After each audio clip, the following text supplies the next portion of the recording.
Hello, everybody. My name's Dave Hill, and this is actually our first installment of the Coach's Corner. So, Bryson, you're kind of the you're going to be the test, and we're going to figure out how do we move from here, and hopefully we'll put this on the internet so all the parents can see. This is exciting. This is big time production here. So I'm excited about being the test and looking forward to getting some information out to our people.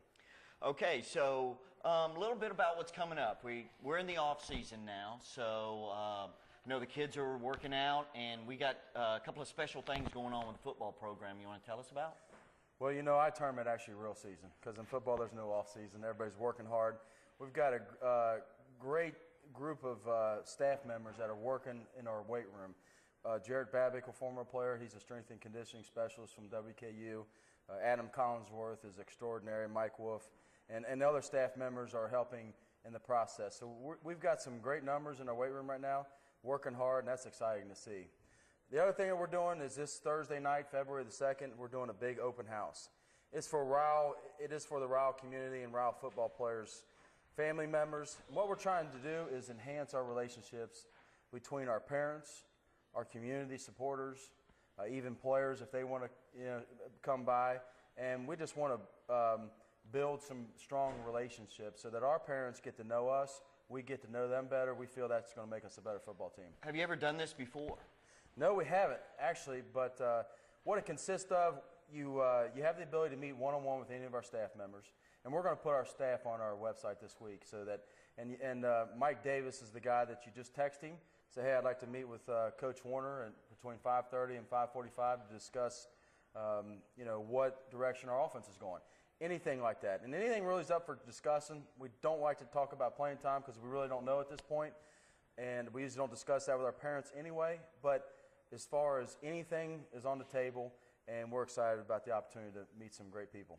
All right, so if I'm a parent, and I am, I'll reach out to Mike Davis and set an appointment up. So what kind of questions can the parents ask? Obviously, you said not playing time, but is it going to be, Coach, what kind of offense are you going to run? Coach, how's my son going to fit into the scheme of things? And are the parents allowed to ask you the question that maybe some of them may make you feel uneasy or may make them feel uneasy? Well, they can, if they want to come in and say, what is it going to take my son to get on the field Friday night? What skills can he improve on and work on from now until then? What is our plan with offense, special teams, defense? We're actually going to have medical staff members there. We're going to have a Rydell rep there, the guy that fits our helmet, so our parents can know the safety measures that we're taking as a football program. Football's taking a turn. Everybody knows the seriousness of our sport, and we want to make sure our parents know we're doing everything we can to protect our young men. So our Rydell rep was there, and then as far as football, anything. I mean, I think someone would like to know how draw it power right for me. When we're in this formation, how do we get the ball to the tight end? Are we going to throw the ball to the tailback? How does our line block? On most plays in the passing game. So really anything is up for grabs, and our coaches are all going to be there. So you said somebody from the medical staff. I know one of the things we had last year was quite a few injuries. And, yeah, you're going to have injuries throughout the season, but last year seemed like we were really hit hard.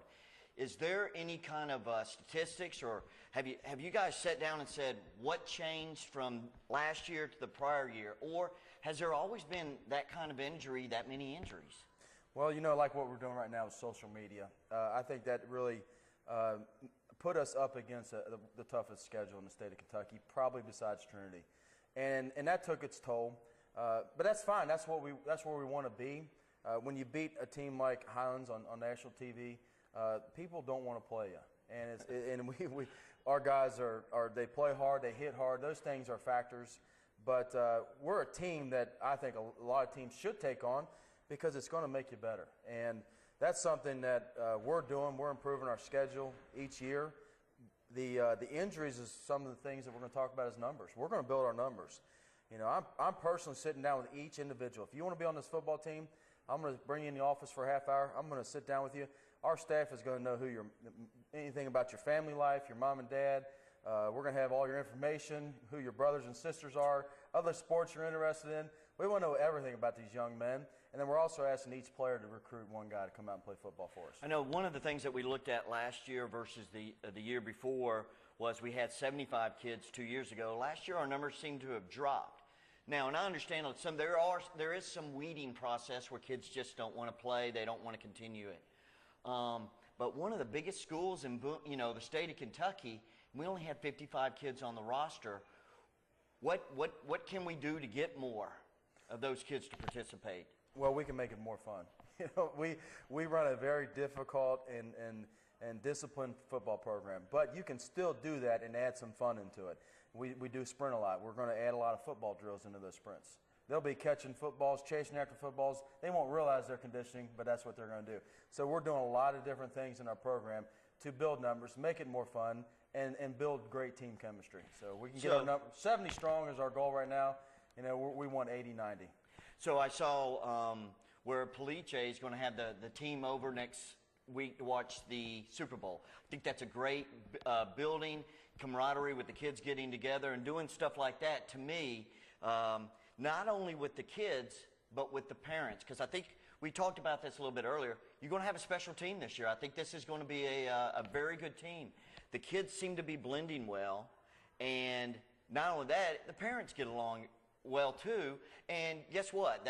I think that has a lot to do with it as a part of a team as well. I'm glad you said that because that's a great formula for success. And it is more about chemistry than X's and O's.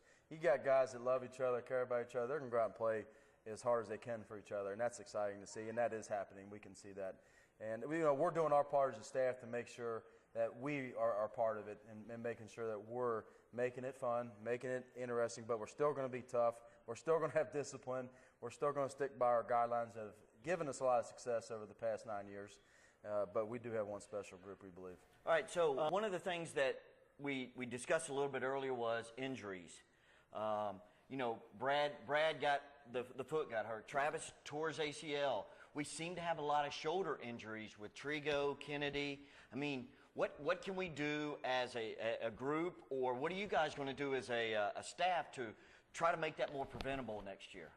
Well, what you do is you build numbers. If you have more numbers, then you're not playing those guys both ways. We were playing guys both ways in practice. In the game, it definitely took its toll. And so we build numbers. That's going to make a big improvement with the injuries. And then we're going to get more guys to play football, which is our goal. And the other thing is we're buying the best equipment. We've always done that. We're studying what is the best equipment at this point. We're bringing in our Dr. Miller, Dr. Holliday, our trainer Brad, and we're sitting down as a group with our principal, and we're going to figure out what right now is the best way to prevent injuries. So we're on top of all that. So do you think last year was an anomaly is what you're saying? So we ought to be able to fix it. Absolutely. The thing, we didn't have one player quit the team. We just had probably up to – and I think it was part of the schedule we played, but you have to do measures to prevent injuries. If we're going to – and we got a kind of a goal. If we ever get below 90% injured, we're going to do drastic reduction of hitting throughout the week. We feel we can hit throughout the week maybe 20 minutes one day a week. The rest is going to be football teaching. I think we've got an outstanding staff, the best staff we've ever had, and I really believe that we're going to teach so much football that we don't have to do that constant contact to get them to play harder. More chalk talk type? More chalk talk, more individual work where it just kind of taken over once they do get in the game, all the teaching that they are taking on. Okay. Tell me a little bit about the expectations of what's going to happen at the end of the school year and as we go into summer. Well, what's great about the rule changes in football in Kentucky is they're allowing us to work with the football, where before you only had the actual spring ball to work with the football. Now we can get out there, we can throw the football around, we can teach them how to catch, we can work a lot of different drills, and that's going to make it more fun. The weight room does get difficult to be in there 3 months without any football. Yeah, it doesn't smell very good in there either. We clean it. And so it's good to get them outside. Now, summer, June hits. We're not allowed to do passing games, but we'll do a lot of fun things, within our team with helmets on. We've got the dead period, which I believe is very beneficial for high school football. Gives us a chance to get away from football and spend time with families and enjoy the summer a little bit, and then we hit it again come July. The dead period is June 25th through July 9th. We normally give them another week after July 9th. We may do a Union Raiders camp, get the seniors to come down and work with our Union Raiders. And then Midnight Madness is the first time we get a chance to hit. And we want it to be big this year. We're hoping there's a huge crowd, tremendous night for the community to come out. We're going to do some of the things I know you talked about, do some highlight films last couple of years. Just have a great night. Make it a celebration. Absolutely. And we've been doing it. This will be our 10th year. I think it's one of the best things we do. And it's one of the most, for the guys, one of the most fun nights we have. Now, you had mentioned a few seconds ago Union Raiders. Good to see the program starting young. Tell me a little bit about that and how they're doing and what's coming up. The Union Raiders has been a tremendous addition to our program. We still support the Boone County Pee Wee Football League, and we have so many more guys that are having a chance to play football, in the game, and that's what makes the Union Raiders so special. It's a great organization ran by Rick Shear. Fred Bernier has bumped up to become our freshman head coach. He's taken those Union Raiders, a lot of those guys he's worked with. But we're getting to know the guys at such a younger age and building stronger relationships when they're in 5th, 6th, 7th, and 8th grade. And they're getting to know us, we're getting to know them. So that's exciting. Okay, all right. So if a parent has a question about any kind of dates, what's probably the easiest thing for them to do? Now that you've built this great website, Dave, I think get on that website and monitor that thing. And I think we'll continue. We're going to put the schedule on there. We don't have it finalized. We got the Lexington Bowl that we don't know who we're playing at this point. They should announce that this week. As far as the summer schedule, we should have that in a couple weeks. And the website's just a big tool for our program. The other thing that you could do is text Ryle F. Ball to the phone number 90210. And I know a lot of you parents, I'm not savvy with the texting. Ask your son or daughter how to text. Text Ryle, RYLEFBALL. And a lot of times you'll get in touch with me if we need to send something out immediately. I'll send you a text straight to your phone. And a lot of times it'll say go check the website if we have any updates on that. The website is rylraiderfootball.org. So we've got some interviews on there. We've got some highlights. We talked to some of the alumni. We've got some pictures of this. We had one of the former Ryle football players come back from Afghanistan about 2 weeks ago, and he brought us some pictures, and we stuck a couple of pictures of those up there on the website. So it's a good source for information. The other thing, they could either send you an email or just pick up the phone and give you a call. Yeah, and then truthfully, you talk about text. I didn't even text till 4 years ago, but it's one of the best ways to communicate. The voicemail builds up, but if you send me a text, I can usually get back with you within a minute. I don't mind texting at all. If it's a quick question, texting is absolutely the best way to send a message and ask a question. All right, so as we kind of wrap up our first and only event so far, anything else that you think about that we might need to spread the word on, or? We just like to say our staff is excited about this football team, our football program, the direction we're heading. We are updating our program and doing things differently, but keeping that foundation that allows us to have success on Friday nights. And we are hoping to have a terrific 2012 football season. So remind us again on the date for the open house is? Thursday, February the 2nd. It's on the website, 5 to 9:30. And text Mike Davis. His number's on there if you want any one-on-one meetings. And if you have any questions at all about it, I'm going to be working on it a lot this week. So anybody can give me a call and ask me what's going on with that event. So parents, here's the opportunity. So if you want to get in touch with the coaches, ask the coaches some questions, here's the chance to do that right now. So as we get ready to sign off here, we're going to kind of do these maybe once a month or once every other month and kind of bring you up to date. So we wish everybody, be safe out there, and we'll see you next month.